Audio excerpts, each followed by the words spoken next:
I want to take some questions, and we can do anything you want. I mean, you can ask me questions about closing. You can ask me any kind of question you want to ask. Generally, I get a lot of voice tells. People are asking me questions all the time. This is a perfect opportunity for you to do that. But I do want to mention closing real quick because I think the one thing uh, you have to learn technique. I mean, if you're going to be great at anything you do, I don't care what you get involved in. I know if you think of John, when you got in the military and you started doing jumping out of airplanes, there is a technique to doing that properly. If you're not taught the proper technique, you could break your legs, you could hurt yourself, right? So technique is important. If you're going to do macrame, there's a technique to doing macrame. If you don't learn how to do it properly, you're going to struggle with it. If you're going to shoot free throws in basketball, there is a technique to doing it that Shaq hasn't figured out yet, that if you learn it, you can be accurate at it, okay? There is technique. And if you're a golfer and I'm a golfer and I'm trying to be a good golfer, there's technique to having better results, hitting the ball straighter, all kinds of things, okay? And I see people, golf is a perfect analogy because I play a lot and I've spent a lot of money on getting technique. I've went to short game school, Dave Pels. I spent $2,700 to spend 3 days with the best short game specialists in the country. I spent a lot of money. I probably in the last 5 years, I've been really serious about golf. I don't know. I think I've spent somewhere in the area of around maybe $50,000 to $100,000 on trying to get good at golf. Okay. And I play golf with people all the time. And I see people that have been playing for 25 years. They're still 18 handicaps and they have no clue. Their techniques suck.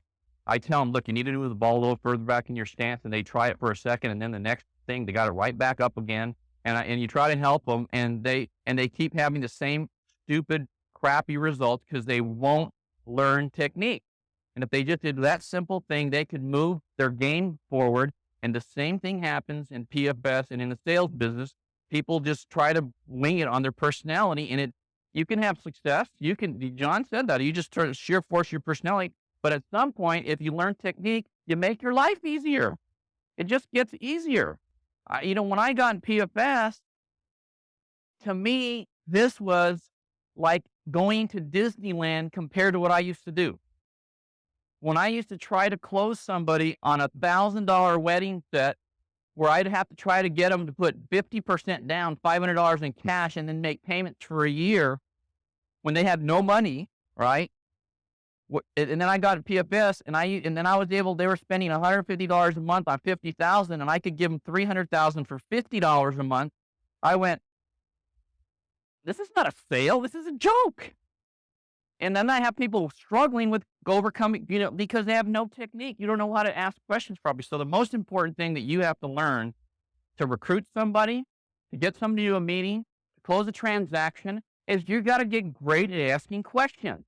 Most of you talk too much and listen way too little. You have 2 ears, 1 mouth. God made them in that proportion on purpose, okay? You should start using them exactly in that proportion.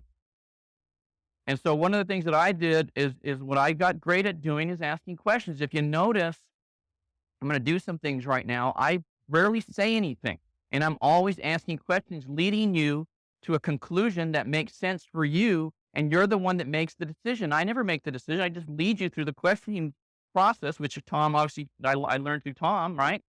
And it's easy. Nothing to it. It's real simple, and it could work with anything, right?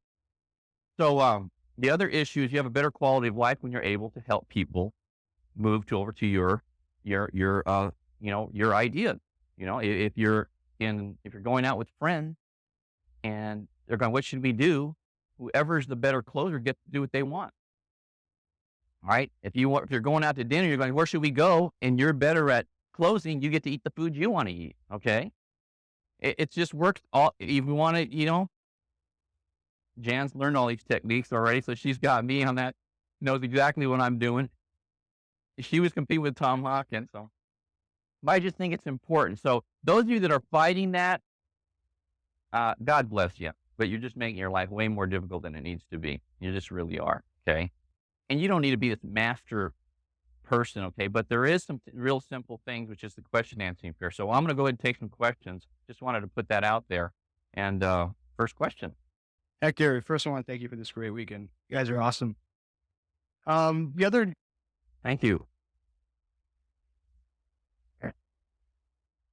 We had a voice tell. I mean, we had a conference call with you with the RVPs, and you did a little. You hired us over the phone, and you really got us, got us involved, made it really feel comfortable, and you just really questioned us when at the end of a presentation on getting involved in your business. Could you go through that scenario? Yeah, what I did is this is how I recruited people. I mean, everybody has their own technique. I think that you close people emotionally and you rationalize it logically. You've heard that before, and it's really true. The truth is, if you think about every decision you make, every choice you make every decision emotionally, and then you rationalize it logically. I mean, from the underwear you buy to dishwasher to a car to anything. I mean, we buy things, and Madison Avenue is awesome at doing that, creating an aura about a product to make you emotionally want the product. And they really do. They do a great job. That's why so many things are sold, and you don't even know it's happening, but it's happening. They make you think if you buy this certain kind of car, you're going to be really attractive, or if you wear these certain clothes, you're going to be cool, or if you own this certain kind of dishwasher or any kind of appliance, that you're going to be state of the art, and you're going to be in the eyes of your friends, you're going to be held in higher esteem. You don't know this is happening, but I'm telling you, it's happening, and you don't even realize generally that you're making these decisions, but you're making these decisions. And then you justify it later, you rationalize it later with logic. That's how we do it. That's who we are. That we're human beings, okay? So if you're going to recruit somebody into the business, you have to do it emotionally, I think. And I think I don't care if you're ever talking to the guy that's the most conservative engineering type of individual. You still do it. So if I'm trying to recruit Danny, right, and you can't say these things if they're not true, okay? So you've got to know a little bit about the person. You got to ask them some questions. But the fact is, if I do a presentation, if I'm recruiting Danny Duffy, and we're sitting down, I go through the company credibility, right, which is unbelievable today. I go through what we do for the client. I show them a sample F&A where we save the client, $150,000 in interest. They're going to have $1 million more in cash or retirement. They're going to be out of debt, 12 years sooner, all these things that we do for a client. And then I show you the company, and then I show you the compensation, right? The compensation, if you build an organization, is unbelievable. If you develop good quality RVPs, that's about a $50,000 to $100,000 annuity to you every year for every good first generation RVP you develop, and I get you to understand that. There is no logical reason why you wouldn't get involved if you believed you could accomplish that, right? I mean, let's face it. So the only thing is there's a belief level. So what I'm going to do, I'm going to appeal to Danny's sense of who he wants to be, what he wants to do with his life. So I'd ask a question. This is what I used to ask all the time. I'd say, Danny, were you ever an athlete? I mean, did you ever do some sports, or you like sports? Yeah, I do. Like, what's your favorite sport? Football. Football. Now, if you could have been played on any team, which team would you have liked to have played on? Minnesota Vikings. The Vikings, right? During what era? When Fran Tarkenton was there, and that sort of thing? Yeah. I mean, could you imagine what position would you have wanted to play? Tight end. Tight end. I mean, could you imagine what it would have felt like to play on those championship teams? What would you have given to do that? Anything, really. I mean, to be somebody, when you walk into the stadium, you hear the fans cheering. I mean, it would be unbelievable, wouldn't it? Yes, Could you it just would. imagine it? Or after the game, and you lived in Minnesota, and you're the hero in the town. You walk into a restaurant, and everybody's high-fiving you, and they're taking pictures of you, and they want your autograph. I mean, wouldn't that be just unbelievable to feel that way? Sure. I mean, in your heart of hearts, you would love that, wouldn't you? Yes, I would. And me too. That's kind of where I was at. I'm one of those athletes that, I was pretty good. I played high school sports, and I even played in college. I played a small college. I was okay. I was pretty decent, but I was never great. That used to really bug me. Does that bug you that you were never really great at something? Yes. And so, see, when I saw PFS, as a way for me once in my life to be great at. That's what I saw it as. I saw it as a way, before I die, that I could do something unbelievable with my life. That in the eyes of my family, eyes of my contemporaries, that I could really be somebody special, that I could build a business and help people and win, and that was important to me. Is that still important to you? If there was a possibility, Danny, that could happen in your life, would you be open to that? Sure would. I mean, really, was that something you'd like? Sure, I haven't thought about it for a while, but now that you talk about that, Sure. When you walk into a room, wouldn't you love to just walk into a room and everybody turns their head and they go, "Oh my God, they're Danny Duffy." Sure. I mean, see, that to me, I don't know if that's important to you, but to me, that was really important, okay? And And I saw PFS as a way for me to do that. And so in PFS, it's not the whole world like sports would be, but in PFS, you can be Michael Jordan. You could be Fran Tarkenton. You could be anybody you want to be. You really can, because it's a pretty big organization. It's 100 and some thousand people. We have these conventions where you go to, and if you're a star, man, you're a star just like people want your autograph. They want to take pictures with you. And I saw that, and I said, I want that. And that was one of the main reasons I got involved in PFS, along with a lot of others I'm going to share with you. But see, that was really important. If I could show you how you could get there, if I could show you how to be the star that you always wanted to be but weren't able to be for whatever reason, can you think of any reason why you wouldn't get involved with me and let me help you do that? Well, I've never been in sales before. I don't know if I could sell. Listen, what do you do now? I'm a waiter. Did you know how to wait before you started waiting? No. No. Were you nervous when you started? I mean, like, 'cause you have to learn the menu, you have to learn how to take the order, you have to make sure that you get it right, and you have, there's certain etiquette and all that involved. Sure. Did you know all that stuff? Were you nervous when you first Yeah, started very that? nervous. Sure. Yeah. But you did it anyways, didn't you? Yes, I did. And today you've done it so much that it's routine now, and you don't even think about when you go in. You could probably do it almost blindfolded. Am I Yeah, correct? that's true. Right. So why would this be any different? Well, I just have no experience. Well, you're right. I Well, you guess didn't have any experience there Sure. either, did you? Right. That's So, right. but you had the guts to give it a try, right? Yes, I did. And you're happy you did it because now you have a profession that takes care of you, so at least in a certain level of comfort, right? Yeah, kind But of. if you could double or triple or quadruple your income by learning something new, why would you prevent yourself the opportunity to do that? Would you help me? Would you like me to help you? Sure. Great, absolutely. Then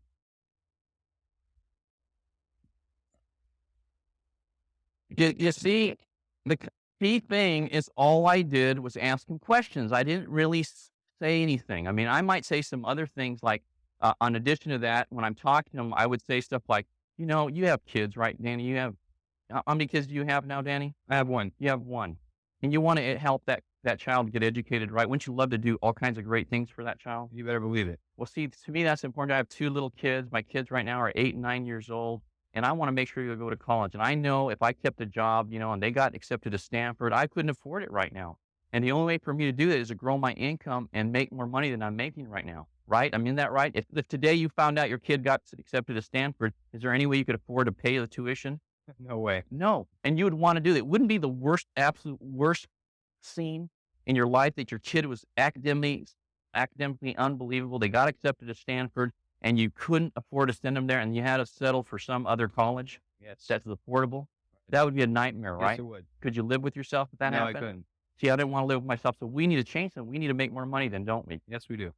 That's another thing I'd hit on, right? Something like that. Or I'd hit on another thing is, hey, listen, do you live exactly where you want to live right now? Are you living in your dream home right now, Dan? No. If money weren't Ask an my issue, wife. if money weren't an issue, where would you live? Right next door to Chris Howard. Right next door to Chris Howard. And that's great. And what does a house like that run? Probably about $1 million. About $1 million. And then you got to decorate another 200 or 300 grand and all that stuff, right? So that's never going to happen if you keep going in the direction you're going around. Am I pretty close? You're real close. Pretty close, right? Yes. So then if that's a dream of yours, and if there was a way for you to accomplish that would just take some energy on your part, right? Why wouldn't you go for that?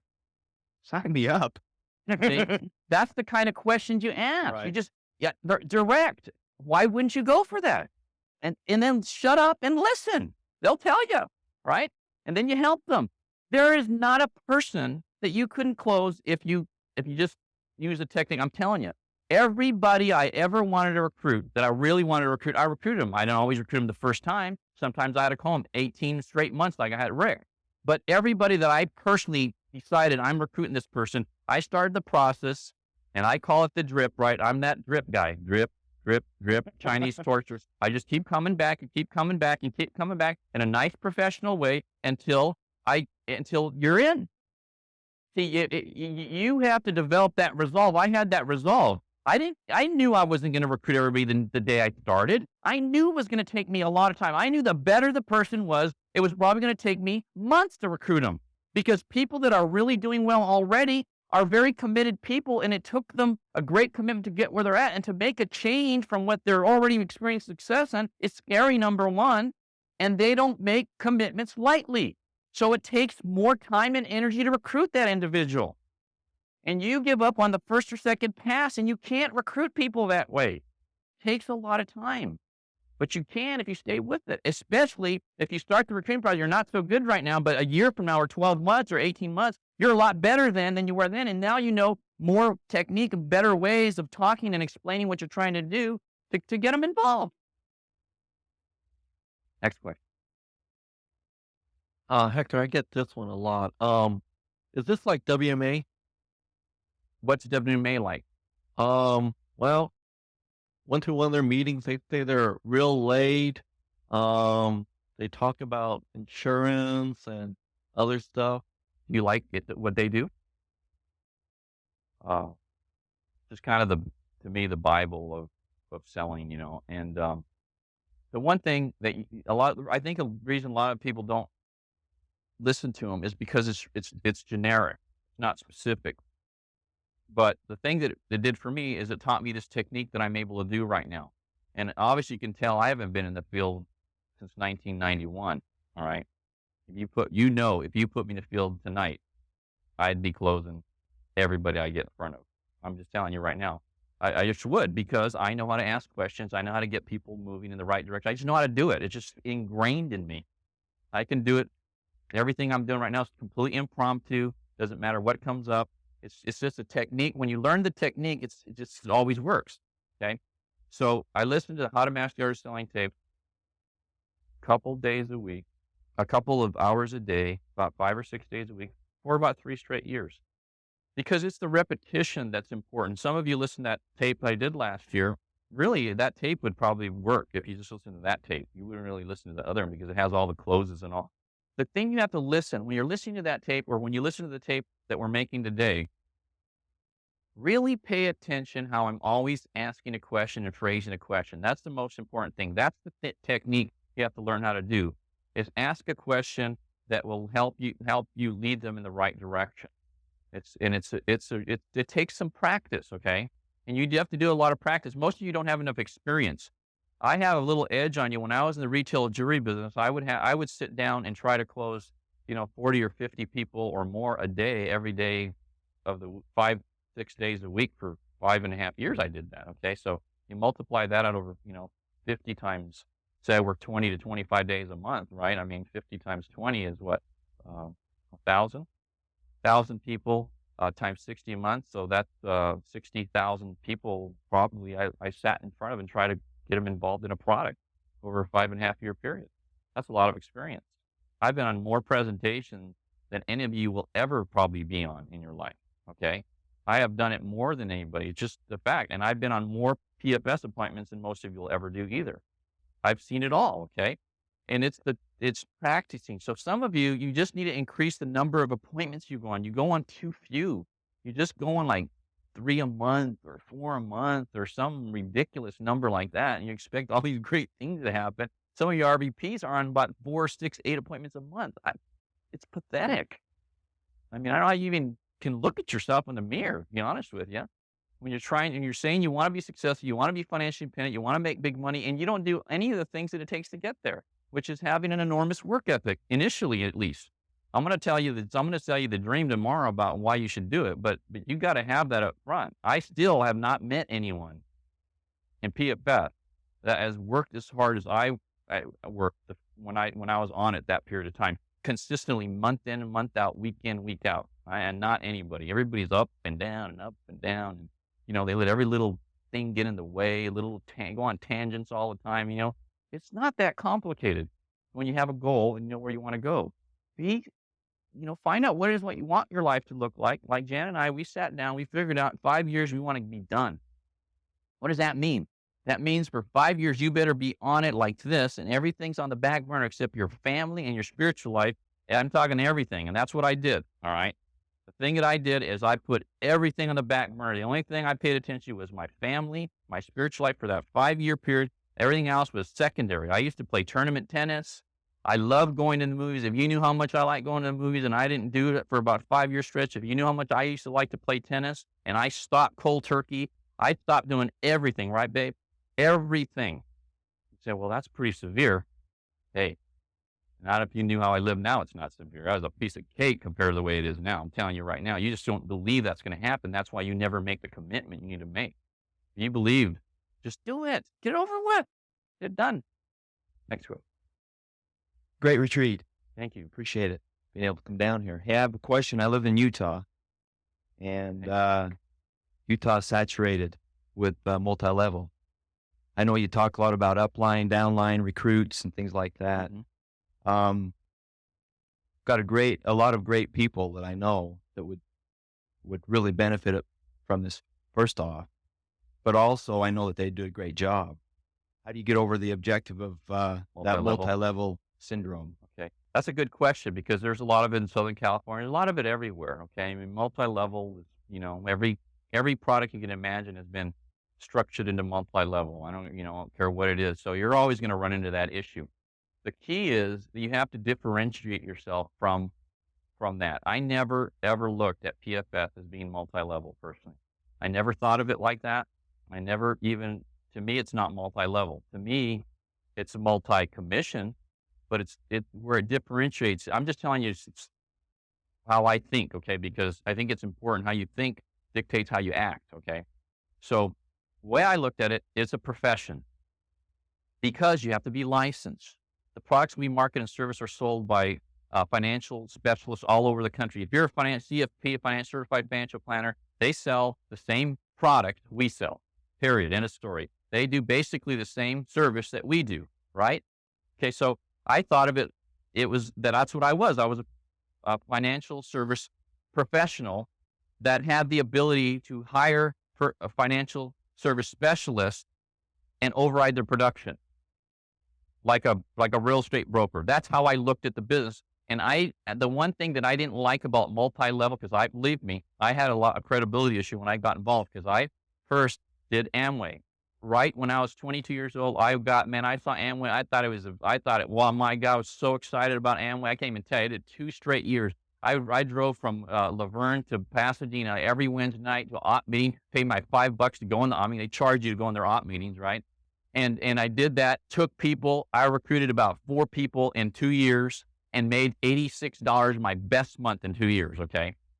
And I was committed. I asked Jan, I'd have parties at my house and they should do the plan and sell some products and had Jan selling products to her friends at work. We made no money. So my credibility with Jan went like way down, okay? Because I thought I was going to get rich, right? And then I got into Herbalife. And I did Herbalife for over a year, right? Same thing, back at it, the plan, meetings at restaurants, et cetera, et cetera. I did all that stuff, right? I made some money. We actually sold some stuff. We were making $1,000, $2,000 a month, part-time with Herbalife. But it wasn't professional. It was just all hype all the time. No, they didn't teach anything, right? And I didn't like the way it felt personally. I'd go to these meetings like this, right? We'd have meetings like this. Nobody taught anything. It was just about how excited I got a check for this month, and this is where car I drive and all that. That's all it was, okay? Bunch of BS. And I didn't like it. It didn't feel right. So we ended up doing that. Then I tried another thing called Meadow Fresh, which is a milk substitute. I said, this is it, the milk substitute. We're going to make a fortune selling a milk substitute, right?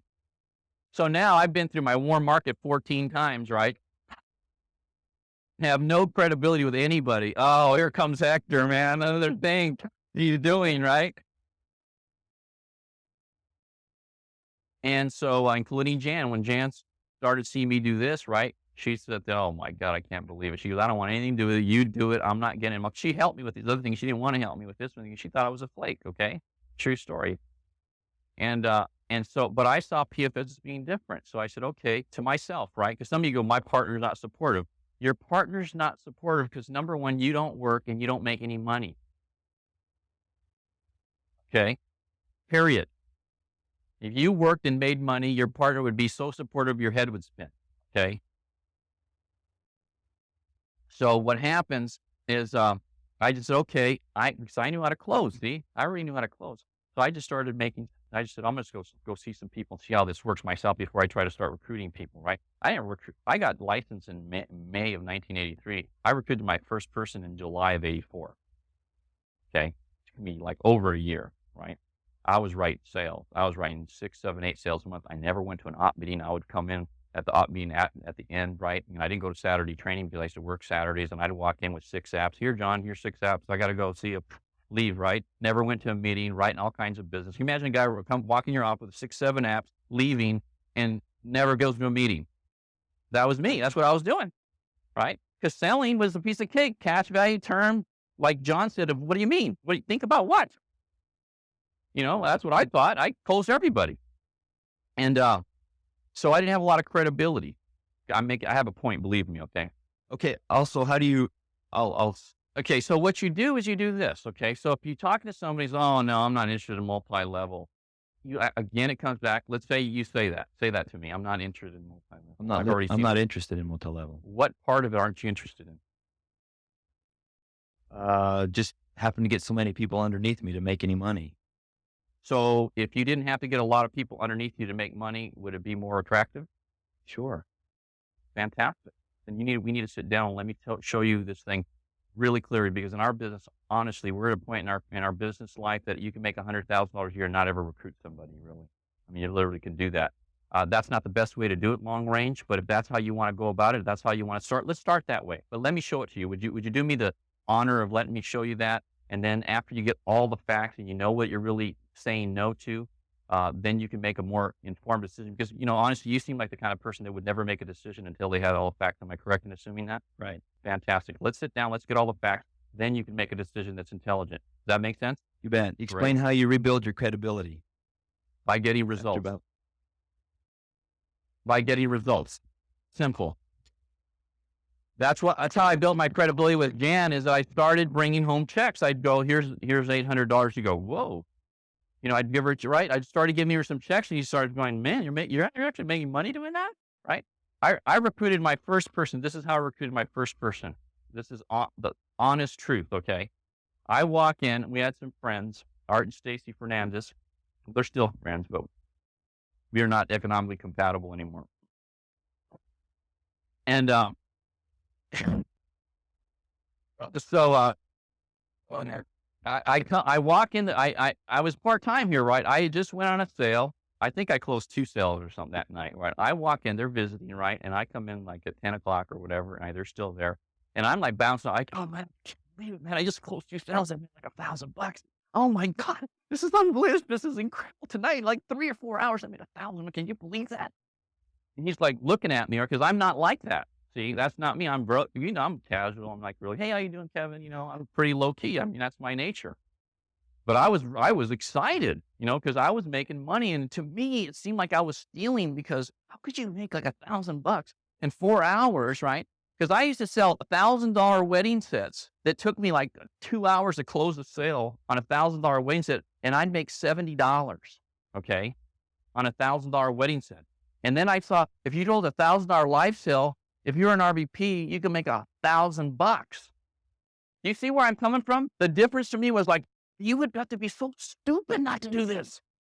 That's how I felt. That's the whole I felt like you got to be an idiot not to do this. This is like printing money.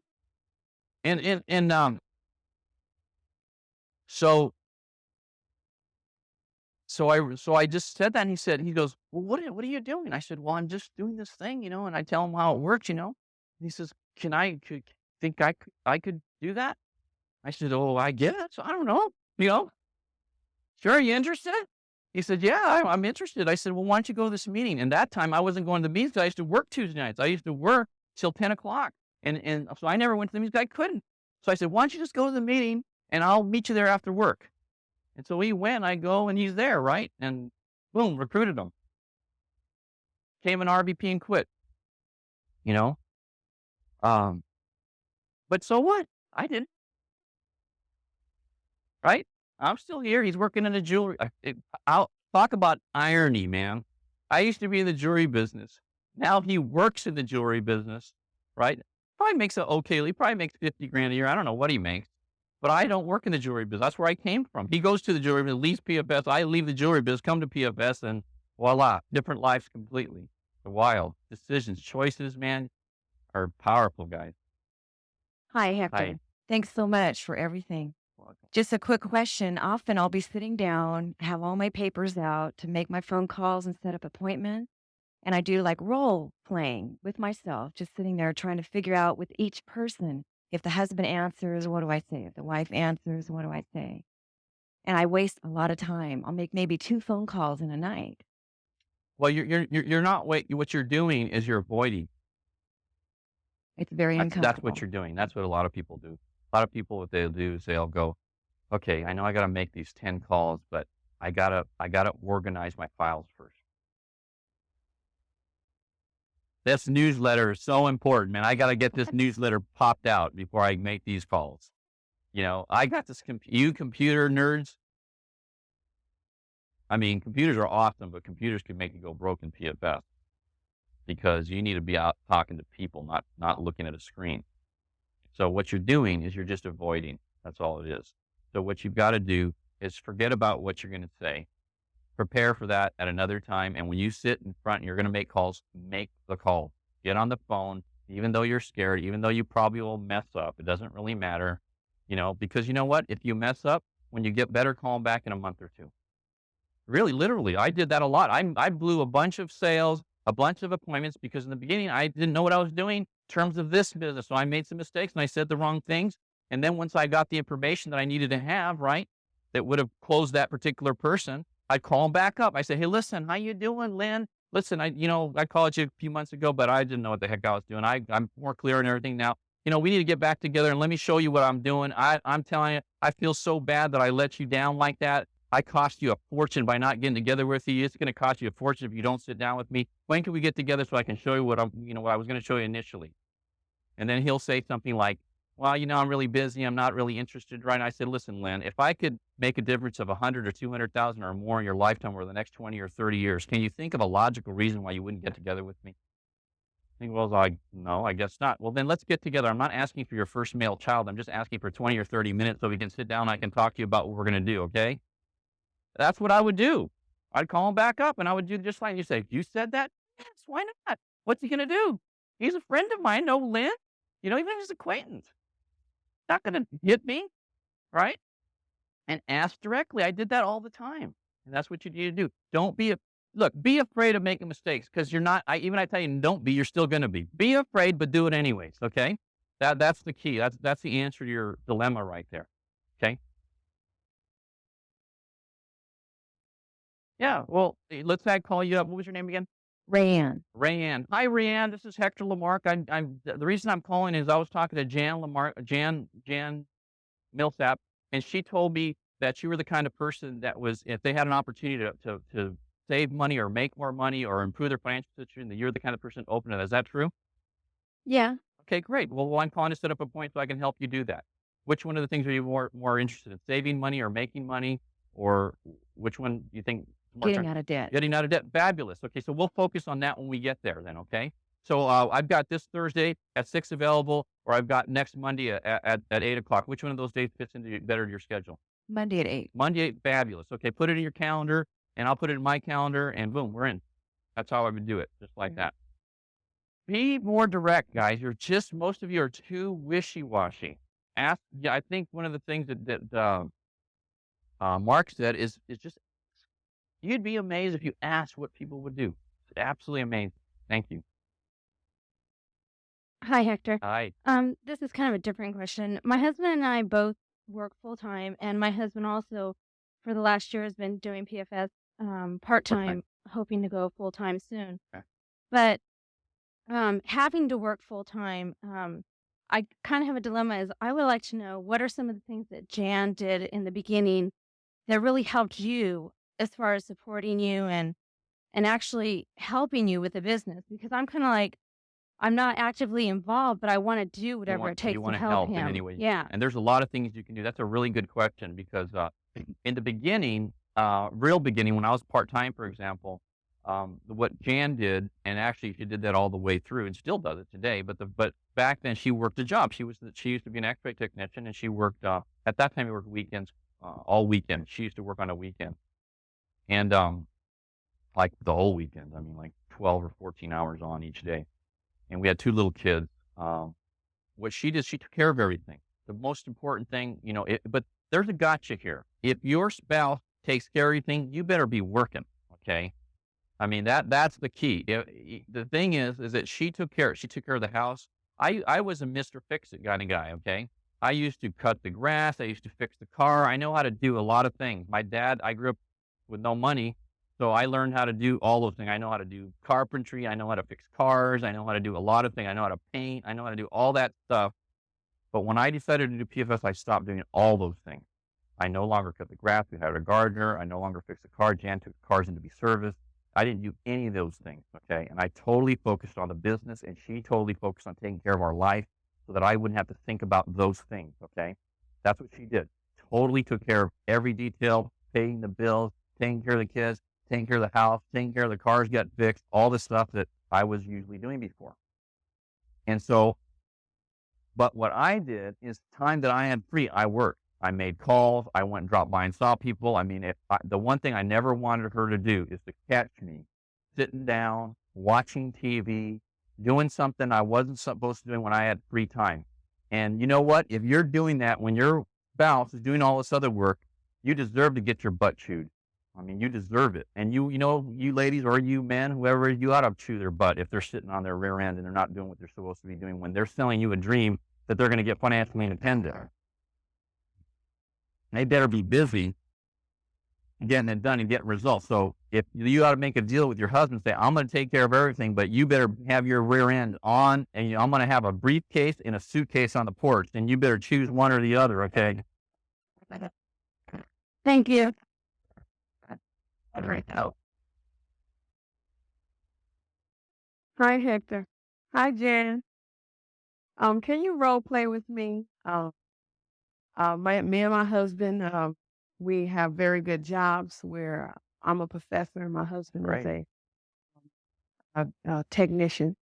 And we have a great retirement program at our jobs. Great. But I hate life insurance. I don't believe in life insurance. And we have 3 children. Our last child was born with cerebral palsy. But I still don't like insurance, period. Can you help me? Is this you really, or is this somebody? No, this is the client that I Client. had. I was saying, you're in the wrong place, man. No,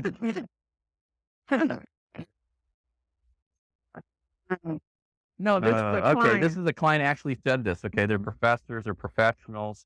The question I'd ask them, Liz, what's their name? Helen and I Greg. say Helen and Greg. Both feel this way. I say Helen and Greg. I can appreciate that you don't like insurance because I certainly don't like it. If I didn't have to make an insurance premium another day, as long as I lived, I would be the happiest person that you'd ever find.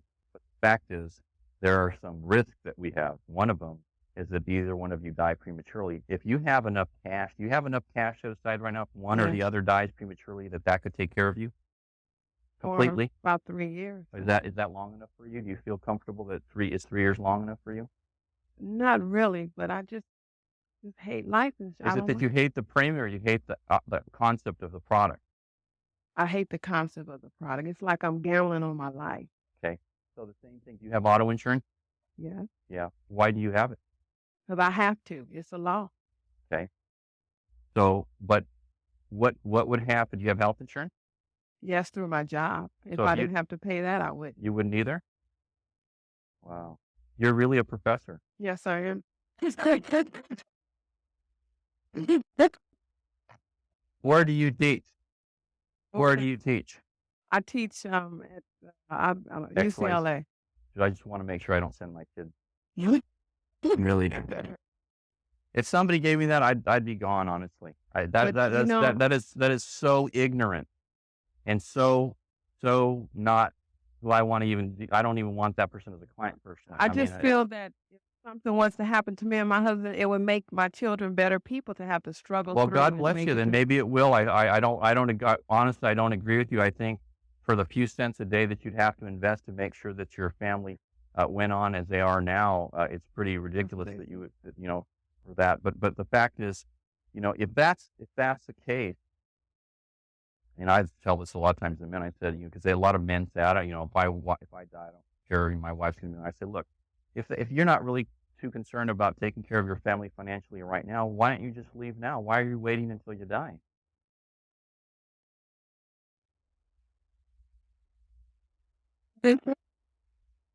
It's the same thing. I mean, it's really the same thing. If you don't like the financial responsibility, why even have it now? But I like what you did, so I'll give you referrals. Okay, So, I'll take them. okay, Wonderful. she gave me 16 referrals, and Fabulous. they're all turning God out bless very her. well. Yeah, that's great. Take them. But, you know, that's really one of those that, which honestly, this doesn't happen that often. I mean, this is not a common thing. It does happen every now and then. I've had them. And in that case, you know, see ya. Get the referrals. Yeah, get the referrals and go. Hi, Hector.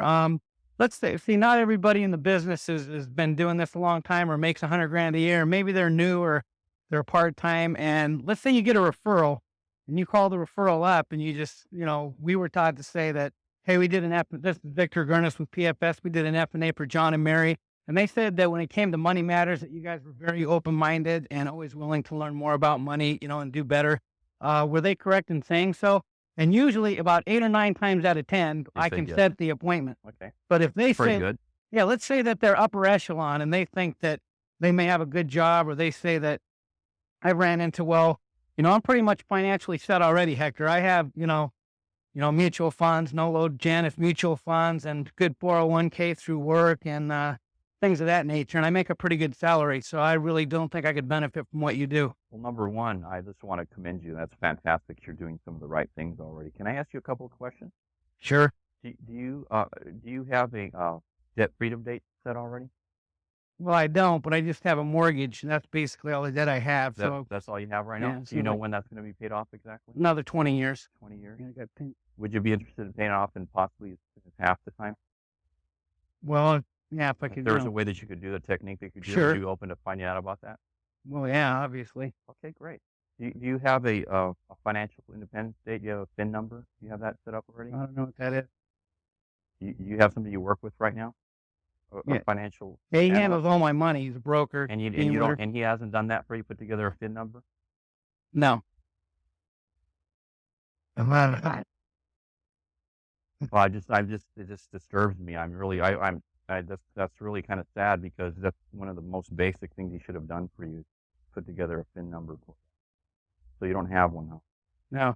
Well, my what'd you- 401, my 401, Well, your 401k, sorry. my 401k is great though. It's 100% match. That's I've been excellent. putting into it And for you're 10 years. maxing that out right now? Yes. Very good. That's fantastic. Are you positive you have the exact correct asset allocation mix right now on your 401k?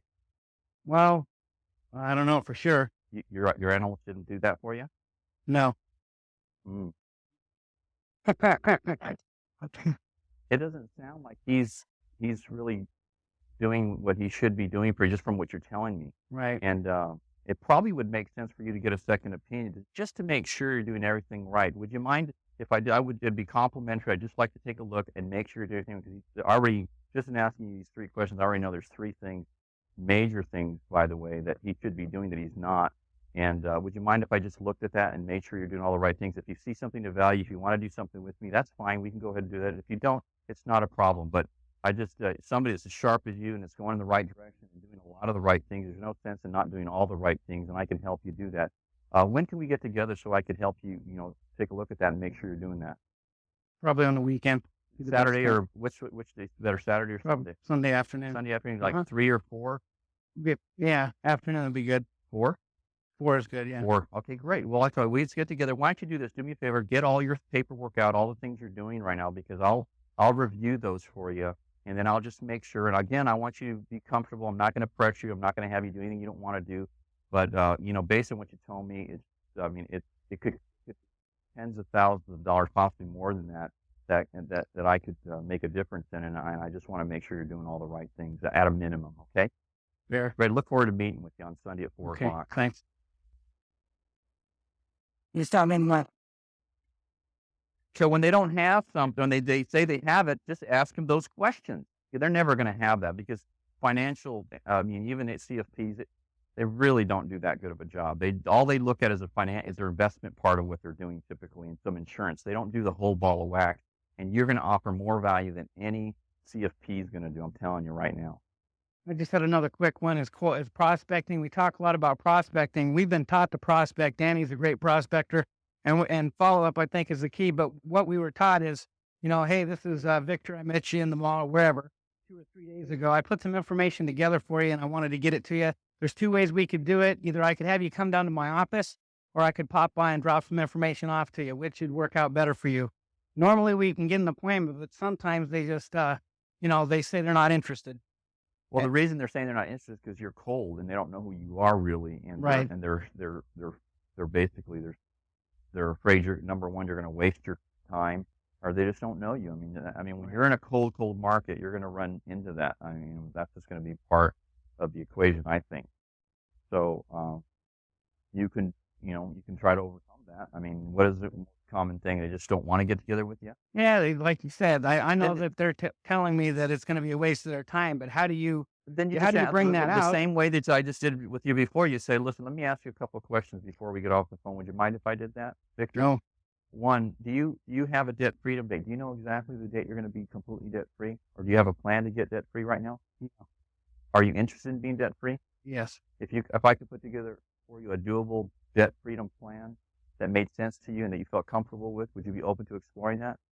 Yeah, I'd be open to exploring it. Okay, great. That's all I'm asking. So when can we get together? I've got Wednesday or Thursday open. You just told me yes. So then that's what I would do. Hi, Hector. Hey, Thank you for this time of letting us meet with you. One of the ways that you encourage me most, and I'm sure we all can vouch for this, is how you encourage us to do self-improvement.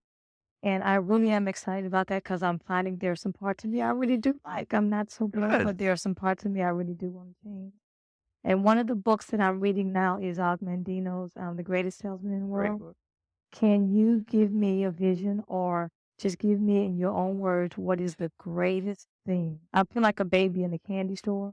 What would you encourage me on and what would you say to me just as a result of reading that book?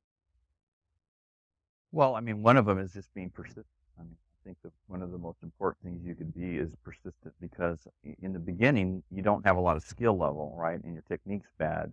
And persistence is the only thing that's going to allow you to develop that over time. So, I mean, I think being persistent in the beginning is one of the most important characteristics you can have to do that. And the other thing is just continue to improve. I mean, I think, starting the process of self-improvement, the thing I see most people do, and I think most people, especially they start being successful, are guilty of, is they do a lot of things to get better early in their career, but they don't continue that process when they start prospering. See that in my own hierarchy all the time. You know how I tell is because the way you talk. The way you talk doesn't change. The things you talk about never change. It's always the same story over and over. There's not the level of the ideas and stuff that I'm hearing from you don't ever change.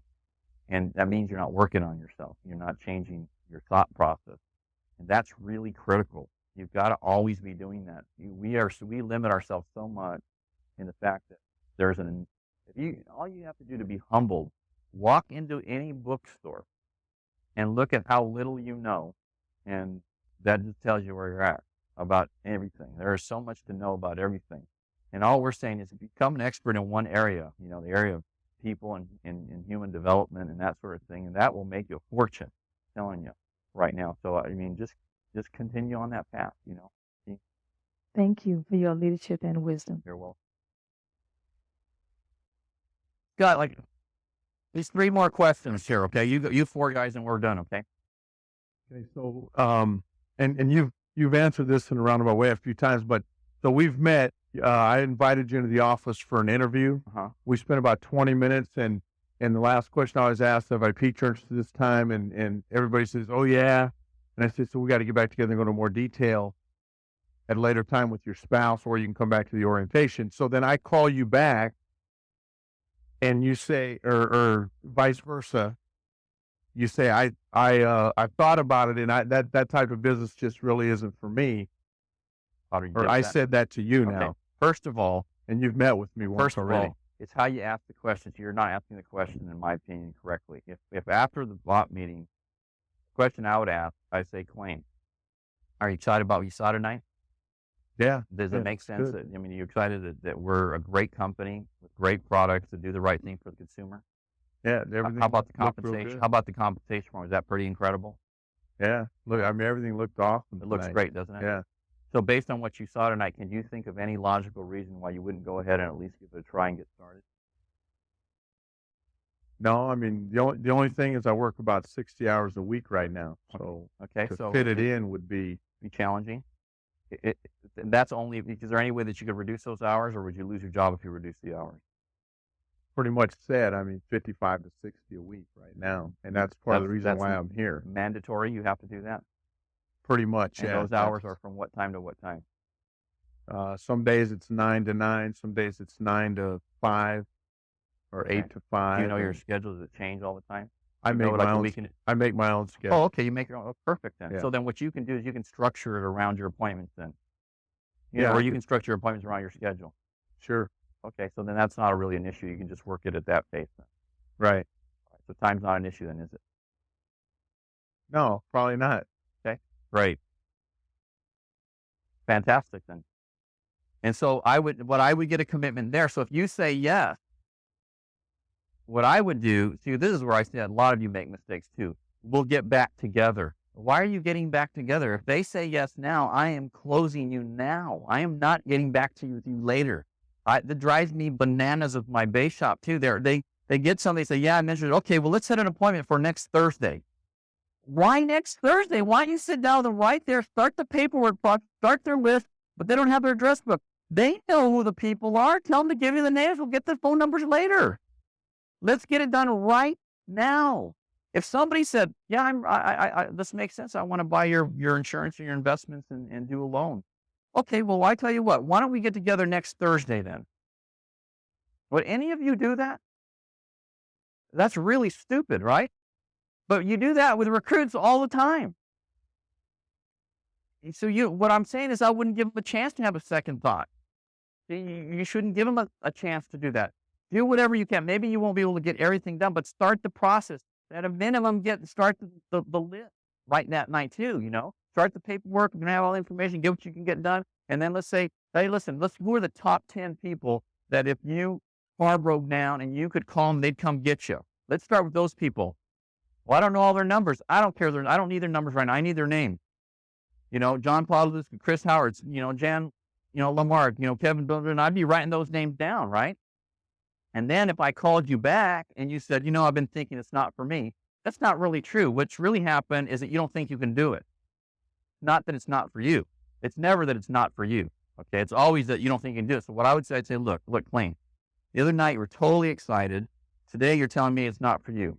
When I hear that, what I hear is, I don't think I can do it because, you can't tell me with a straight face that if you thought you could make $200,000 or $300,000 or $400,000 a year, that you wouldn't make it. Can you? You would do that, wouldn't you?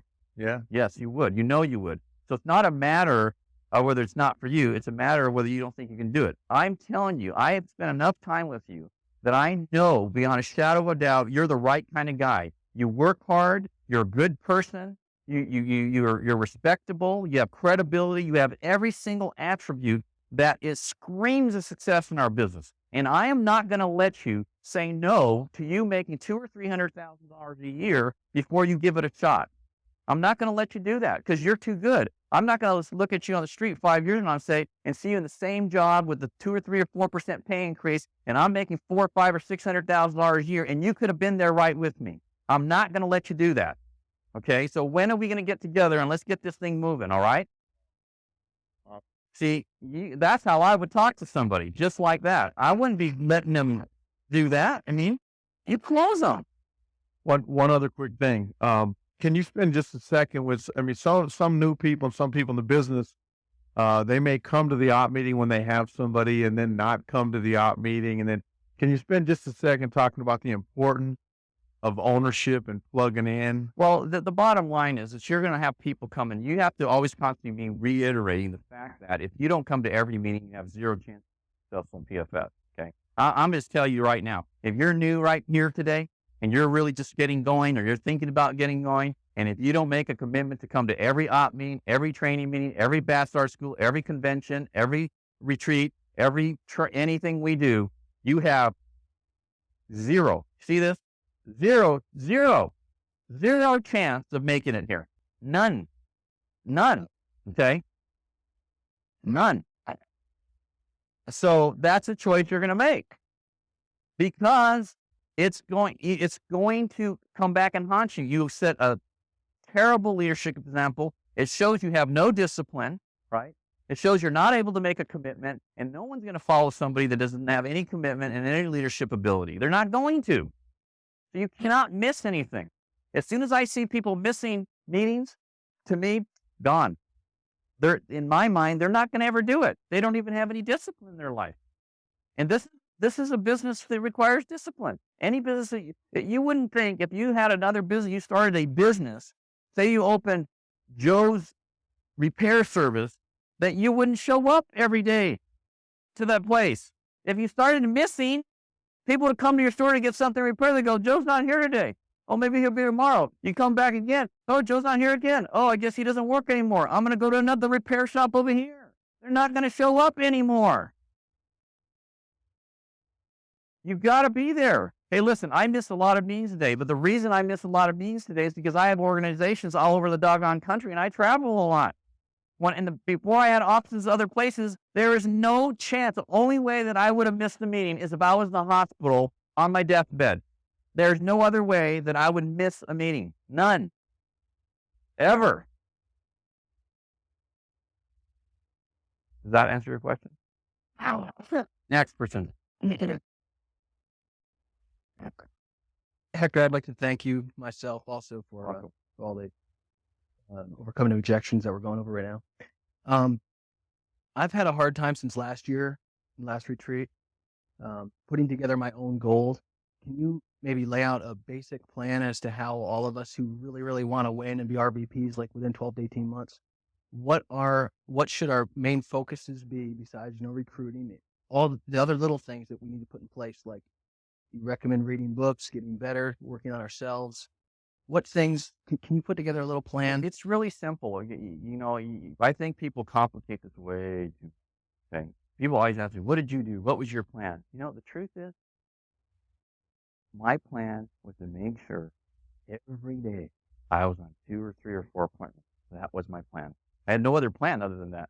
I swear to you. Some of you, I had all your goals written out and all that stuff. Truth is, I had an income goal, what I wanted to make that year. I had a premium goal, what I wanted to do for the year, and how many people I wanted to recruit, and that was all my goals I had. And then I knew in order to hit those goals, every day I had to be doing something to make that happen. And so what I did is that from the minute I got up to the minute I went to bed, I was either on an appointment or trying to get on an appointment. That's all I ever did. When you want to know the secret to my success, that's the secret to my success. And I didn't waste time. And I checked my time every hour. I check, okay, Hector, what'd you do the last hour? What'd you get done? And that's what I did, literally. And some of you let hours go by, like all the morning, all the afternoon. You don't make a call. You don't go see somebody. You don't do anything. Some ring full time, and you go a whole week and don't close a transaction. I see RVPs that are full time. The month goes by, and they have $1,000 or zero premium, and no recruits, and a whole 30 day goes by. 30 days. You know how many hours are in 30 days? You cannot be working. You cannot be focused. You cannot be serious. No possible way. None. If I didn't have anything going, my God, I would be so friggin' paranoid. If I didn't have 2 or 3 appointments every day, I would be a psycho. Literally, you ask Jan. If I didn't have stuff going on, I was miserable to be around. I was on the phone. I was dropping by and seeing people. I had my common sense books. I'd get referrals. I'd say, man, I got to get something going. I'd get in my car. I'd drive over. I'd say, knock. Hi, Chris. My name's Hector LaMarque. John Pauluski, gave me your name. I just happen to be in the area. I've got something I want to share with you. I know it's not at the right time. I didn't really come prepared, but I have this book I wanted to give you. It's called Common Sense. It has some topics that we were going to discuss when we get together with you. I want to drop this. If you have like 2 minutes, 3 minutes, I could just talk to you real quick. And you say, well, yeah, I guess so. Well, listen, I want to just show you this one thing right here. And I'd go over cash value, or I'd go over an IRA. I'd say, look, are you doing any of these things right now? Well, I don't know. Listen, do you have any more time right now? Do you think we could doing anything right now? Well, not really. Why don't you come on in? Okay, great. I'd be in there. I'd be doing a presentation. I'd close a sale. If he wouldn't give me an appointment, wouldn't do that right then, he says, I can't really. I'm in the middle of something right now. I say, listen, would you do me a favor? Could you get your calendar out and let's go ahead and set up an appointment? And I set up an appointment and they come back and he's like, you really did that? Hell yes, I did that. Because I was scared to death that if I didn't have an appointment, 2 or 3 appointments every day, that my wife was going to be standing in front of that house with the raining, with my 2 little kids with the foreclosure sign on front, right? And I was driving up, and then as soon as I got there, they turned my car away. You think, I swear I thought about that every day. And some of you go, well, I got time. It'll happen someday. No, it's not. You better be busy. So busy, you're dizzy. In the beginning. And so I'm scaring some of you. I know that, but you know what? You might as well hear it now. Because if this runs you off, we're the crap anyways, okay?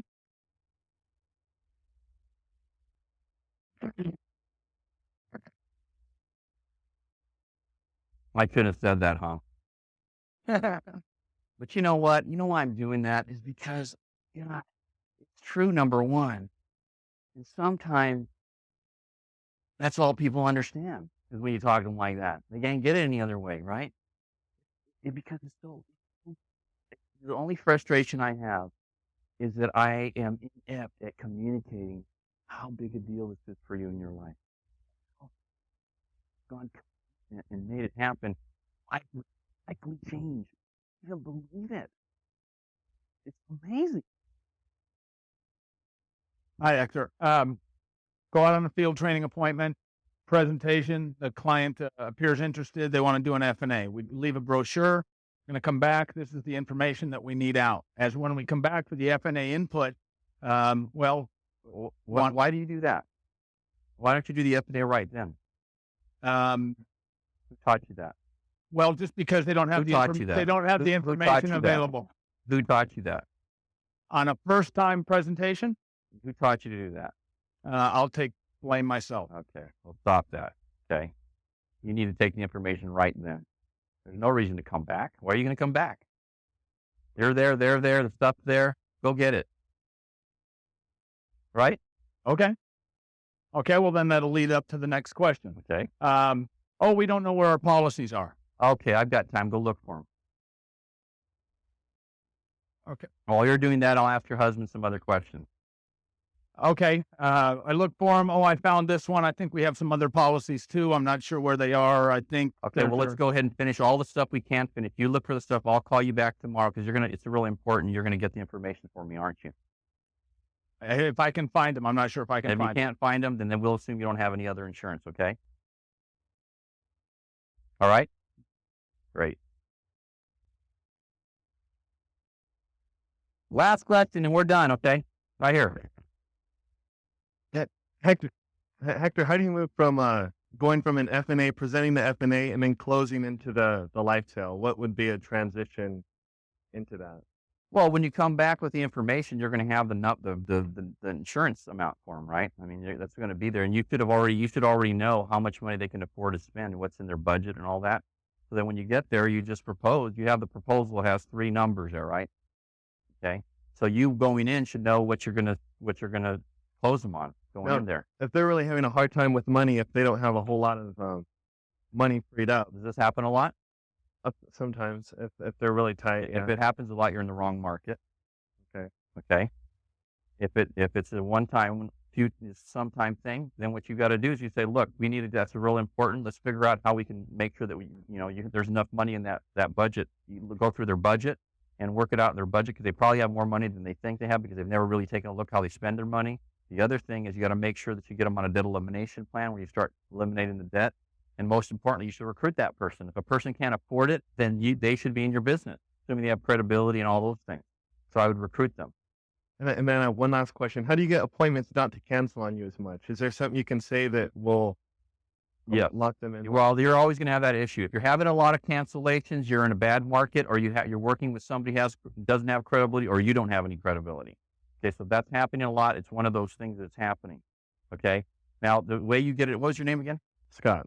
If I call you, when I set the appointment, I say, Scott, this is what I need you to do. This is really important because I'm unbelievably busy right now, Scott, and I know you're busy, and we don't want to waste each other's time.